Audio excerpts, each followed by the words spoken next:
Hello, నా పేరు పీకు Sharada. COPD గురించి మీ సందేహాలు తీర్చడానికి మరియు అవగాహన పెంచడానికి ఒక శ్వాసకోశ నిపుణుడిని ఆహ్వానిద్దాం.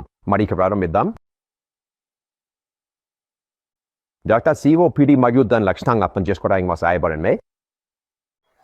Hi, this is Dr. Banu Prakash, pulmonologist from Vizianagaram, Dr. Banu Chest and Allergy Care. Today we are going to discuss about COPD.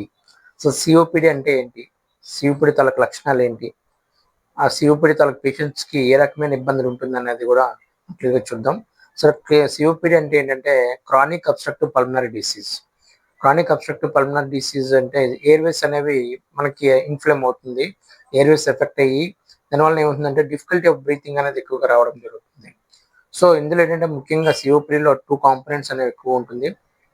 One is chronic bronchitis, second one is emphysema. In this chronic బ్రాంకైటిస్లో ఏంటంటే ఈ chronic బ్రాంకైటిస్లో airways అనేవి inflame అవుతుంటాయి, infection mucus అనేది form అవుతూ ఉంటుంది.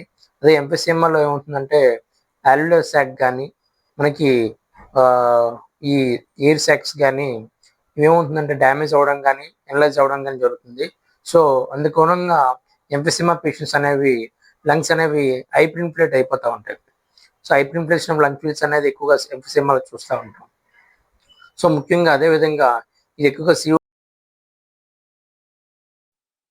COPD కరగడానికి కారణాలు ఏంటి మరియు సిఓపిడి నయం అవుతుంది?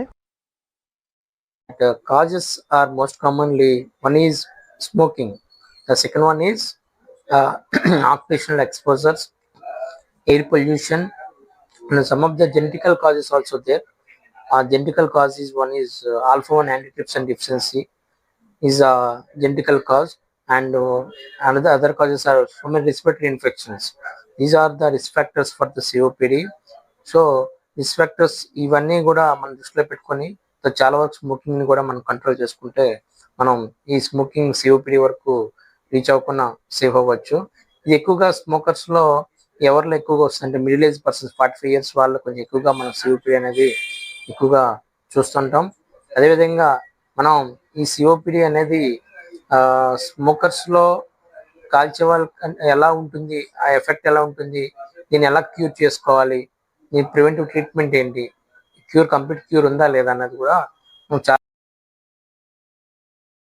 డాక్టర్, సిఓపిడి నిర్వహణ లేదా చికిత్సపై కొన్ని అంశాలను తెలియజేయండి. Coming to the COPD management and treatment options. ముఖ్యంగా సిఓపిడి పేషెంట్స్ కి మేనేజ్మెంట్ ఎలా ఉంటుంది, సిఓపిడి పేషెంట్స్ లో మేనేజ్మెంట్ మనం ట్రీట్మెంట్ ఆప్షన్స్ చేస్తే ఏ రకంగా పేషెంట్ ఇంప్రూవ్ అవుతాడు, క్లినికల్ గా పేషెంట్ యొక్క ఎగ్జర్వేషన్స్ ఏ రకంగా తగ్గించవచ్చు, మనం ఎర్లీ స్టేజ్ లో చూసుకొని మనం ట్రీట్మెంట్ స్టార్ట్ చేసేటట్టయితే పేషెంట్స్ కి క్వాలిటీ ఆఫ్ లైఫ్ అనేది మనం ఇంప్రూవ్ చేయొచ్చు. సో ప్రాపర్ గా మెడికేషన్, ఇన్హలేషన్ ట్రీట్మెంట్ సరిగ్గా వాడేటట్టయితే పేషెంట్ కి healthy life and exacerbations and severity, severity యొక్క సివియారిటీని కూడా చాలా వరకు తగ్గించవచ్చు. దీనిలో ఏంటంటే పేషెంట్స్ యొక్క సివియారిటీ ఒక్కొక్కరికి డిఫరెంట్ టైప్ ఆఫ్ పేషెంట్స్ కి డిఫరెంట్ సిమ్టమ్స్ అండ్ వేరియేషన్స్ అనేది డిఫరెంట్ గా ఉంటుంది. డిపెండ్స్ అపాన్ పేషెంట్ యొక్క సివియారిటీ అండ్ సిమ్టమ్స్, వాటి బట్టి మనం పేషెంట్ ని ట్రీట్ చేయడం జరుగుతుంది.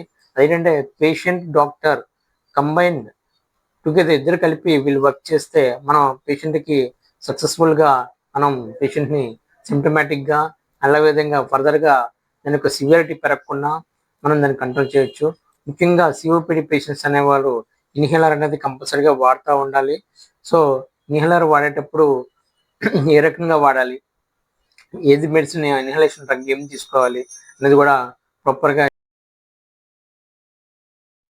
మీ సమయానికి మరియు సమగ్ర వివరణకు ధన్యవాదాలు డాక్టర్. ఈ సమస్య గురించి అవగాహన కలిగి ఉండాలని, శ్రద్ధ తీసుకోవాలని కోరుతున్నాను. విన్నందుకు ధన్యవాదాలు.